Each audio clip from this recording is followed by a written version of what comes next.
Good morning, Hong Kong! Yan. So, matatago muna ako kasi hindi pa ako ayos ang itsura. Kaya, ito muna. It's only 5:30 pa lang. Pero, syempre, gising na dahil siguro excited. Yan. Pakita ko lang ang aking silhouette kasi hindi pa ayos ang aking mukha. Mukha pa akong bruha. Anyway, so for today, our first itinerary is hindi sa Hong Kong. First itinerary namin is pupunta kaming Macau. Wait lang, isara natin ang curtain. 5:30, madilim pa. Ang pupuntahan namin ay Macau and then gagamit kami ng public transportation. Dito sa Citygate Novotel, malapit kami sa Citygate Outlet. At the same time, malapit din kami sa terminal ng bus. Tung Chung Tat TAT Road Terminal. Bus terminal. Yan yung bus terminal pupuntahan namin mamaya. And then, sasakyan namin is B6 Hong Kong Macau Port, and then from there, ang sasakyan naman namin is another bus. After ng immigration, magbabas kami. Golden Bus naman ang pangalan ng bus. Tapos sa Golden Bus, yung Golden Bus na yun yung magta-travel doon sa bridge from Hong Kong to Macau. And then sa Macau, pagbaba namin ng port, magbabas uli kami papunta sa city mismo, and then maimimit kami doon para i-guide kami within Macau. So, yan ang itinerary namin for today. First day namin sa Hong Kong, pero hindi kami sa Hong Kong. Pupunta kami sa Macau. Okay, later ulit. Bye! This is our day 2, and from here, from Novotel, we're going to the Tung Chung bus terminal to take the bus going to the Hong Kong Macau port. We are now taking the Citygate way going to the bus terminal.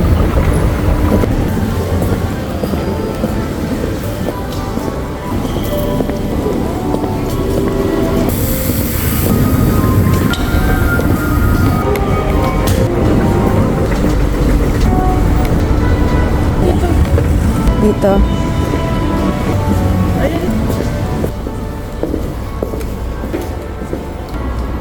Sa kaliwa. Yan na.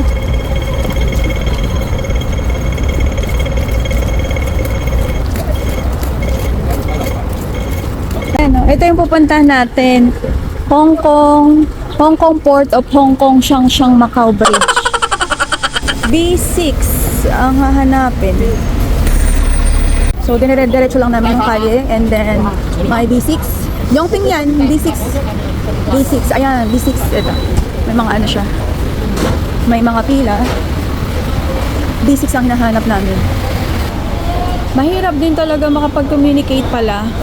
Akala ko nababasa ko lang na mahirap pa kapag communicate, hindi marunong mag-English. Oo nga, totoo. It's true. So, hanapin namin ng B6. Ayan, B6. May arrow pa, oh. Ayan, no, B6. Ayan. Talagang pag DIY, kailangan mo maghanap. Hanapin natin yung karatula ng may B6. Ito ay Big Buddha. Ang number ng bus na Big Buddha ay 23. Dire-diretso lang ang B6. Ayan, may B6 na arrow. Para kaming Finding Nemo. Susundan lang namin to yung arrow. Eto na, hintay ng B6. Dalawang pasahero pa lang ang nandito. Wala pa yung bus. Hihintay lang kami ng bus na B6. Ito yung Citygate Outlet. Ito naman yung Novotel. So, walking distance lang siya. Hintay namin ng B6 na bus. Dumating na yung bus, B6. Gagamit kami ng octopus card.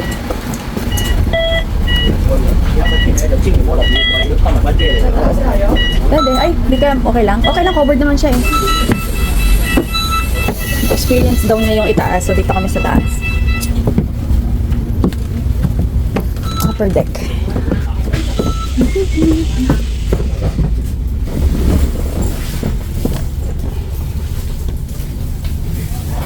Alis na kami. Ang bilis. 站大橋香港口岸旅檢大樓 ，Next stop Hong Kong Zhuhai Macau Bridge Hong Kong Port Passenger Clearance Building。下一站大橋香港口岸旅檢大樓。See you at the Macau port. Hong Kong, Sushai, Macau. Dito na kami sa port. Purchase bus ticket after passing the immigration and custom. So yun muna ang gagawin natin. Pagpasok natin dito, mag-immigration muna. Bago makabili ng ticket, golden bus ticket. Mabilis lang yung travel. 10 minutes lang. Wala pa. So diretso na sa immigration. Kaya pala nagmamadali sila. Kasi marami ring pila sa immigration. Magbibisi muna kami sa immigration. Mag-explore lang kami.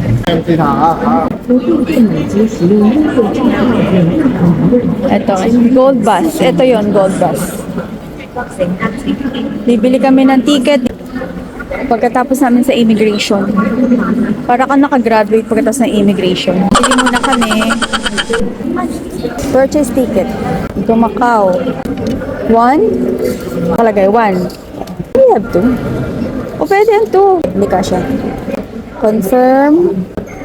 Octopus. Then top here. Yan na. Palabas na. Ako din, oh. Okay. Baka na yun. And then Baka na yung first ticket to Macau. 165. Confirm. Octopus card. Okay, so we have na the ticket. Macau 2. Doon. Sa right. Sa 2. So, ito na ang aming Macau. Yung passport mo ha. Ito, Macau Port 2. Ayan, ipapakita namin. So, in-scan lang nila yung QR code doon sa ano. And then, dito na kami sa Macau. Dire-diretso na to. Macau Port. Ayan, dire-diretso lang kami. Hindi ko alam kung may bus number. Wala namang nakalagay ko anong number. Wala nakalagay na bus number. Kahit siguro anong bus, basta mapuno, aalis sila. Ang lamig dito. Although 23 degrees lang naman, pero malamig. Ang nakalagay sa internet, golden bus. Pero pagdating mo dito, gold bus. Diretso lang kami, and then punta lang kami sa mga bus. Puro to Macau. Oh, these are all golden bus pala.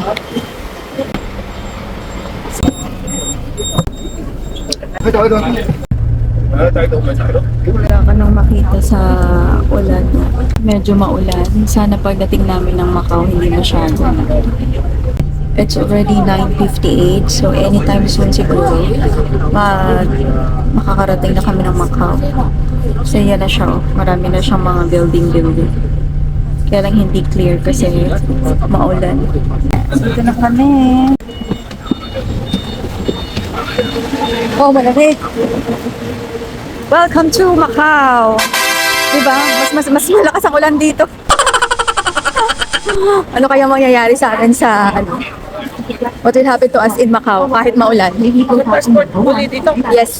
Sa ibang bansa na to. Parang nangyari din sa amin sa Georgia. Nag-exit kami sa Georgia, pasok kami ng Armenia. Tapos ganun din pabalik, labas kami ng Armenia, pasok kami ng Georgia. So ngayon, magpapakita uli kami ng passport dito dahil para sa immigration processing ng documentation ng aming entry sa Macau. Doon kami sa arrivals, pero malamig. Yan, dyan. Dahan-dahan lang at baka kami madulas. Kailangan namin ingatan yung mga papel na binigay sa amin, baka hanapin sa amin paglabas. Ayan. So, pasok muna kami dito and then update ko kayo later.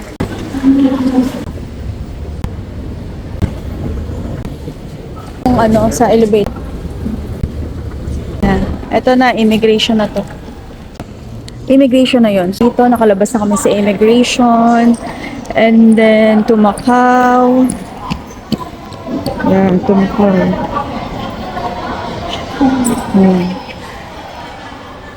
Baba kami. Bababa uli kami dyan. Para maka-exit. Bus 01 yung next. Bus 101. Exit na to. We are officially in Macau. Hanapin namin ang bus 101X. O, diba? Lahat ng poster, ang lalaki. Pero, ewan ko kung bakit mayroon siyang may X pa. 101 bus. Ang lalaki ng mga sulat nila, oh. Yan, yung Almedo Rainbow, Ribeiro. Oh, diba? Oh, ang lalaki na ng 101. Ito yung mga destination niya. 101X. Yun nga, hinahanap ko rin 101X eh. Wala namang 101. Wala namang X. 101 lang. May mga letter pa ba yun?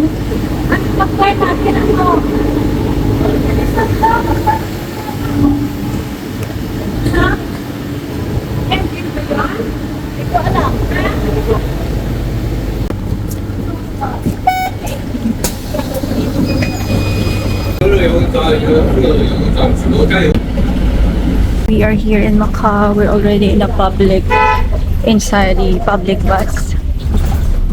Ayan, nandito na kami sa Mystic City. And imimit namin si Kabayan na magtutur sa amin around 6 more stations to go. And imimit namin siya doon sa mismong bus stop. At least may guide na kami. Alam na niya kung saan kami pupunta. Nag-connect talaga ako sa mga kabayan na tour guide dito sa Macau. Kasi day tour lang kami. So para ma-maximize natin yung time. Kaya kailangan ko ng tour guide. Pero kung magstay kami dito ng ng one night, pwede siguro hindi ako mag-tour guide. Pero since day tour lang at babalik kami sa Hong Kong after ng tour, kaya kailangan namin mag-tour guide. Anyway, imit natin si Ate later. Basta nandito na kami sa Macau and then we are following the bus route. At doon kami sa